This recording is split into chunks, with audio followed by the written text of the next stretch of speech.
嗨，大家好，我是爱做美食的于姐，今天给大家分享一个手工裤带拉面的做法，不含任何添加剂，和面加一点点盐，加1个鸡蛋就能拉开。下面请跟我一起来操作吧。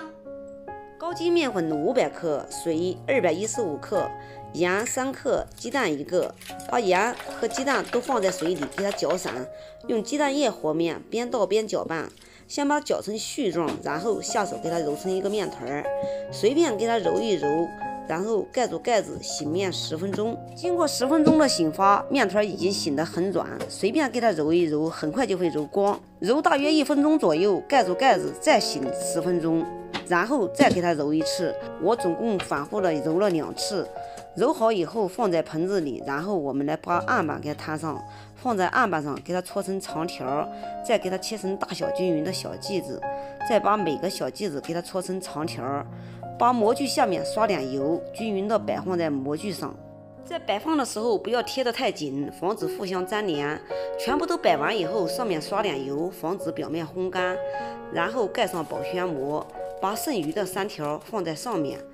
然后再次给它刷一点点油，刷完油以后，上面再盖上一层保鲜膜，放在一边醒发1至2个小时左右。趁着醒面的时间，我们去炒一点拌面的酱料。先来炒3个鸡蛋，鸡蛋炒得越碎越好。炒好以后倒在盆子里备用。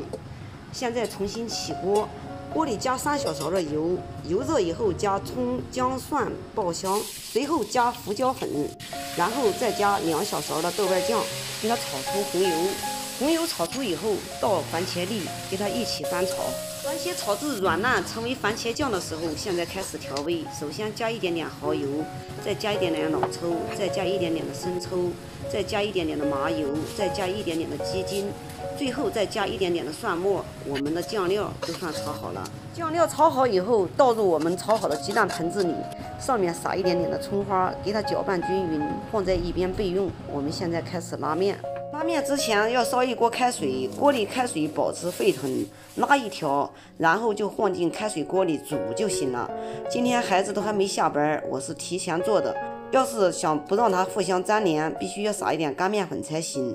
我这样做也是避免孩子下班回来挨饿等时间。我全部把500克面粉全部拉好以后放在那里，等孩子回来以后放进开水锅里一煮，我们全家人都可以坐在一起吃饭。和面时加1个鸡蛋，又加醒发了2个多小时的面，非常的有韧性，轻轻一拍，从2头一拉，轻松就可以拉出又薄又透亮的裤带面。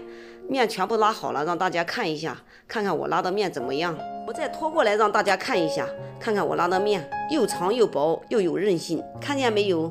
好了，我们开始下面了。水开下锅，不要动，盖住盖子焖2分钟。等水开了以后，用筷子给它打散，然后再盖住盖子再焖2分钟。家里有老人有孩子的，手工拉面尽量多煮一份，否则难以消化。我大约煮了5分钟左右，煮好以后用凉白开给它过一下凉。过凉后的手工拉面更加爽滑有劲道，最适合炎热的夏天吃。煮了这么久的面条还非常的爽滑有劲道，大家能看得见吗？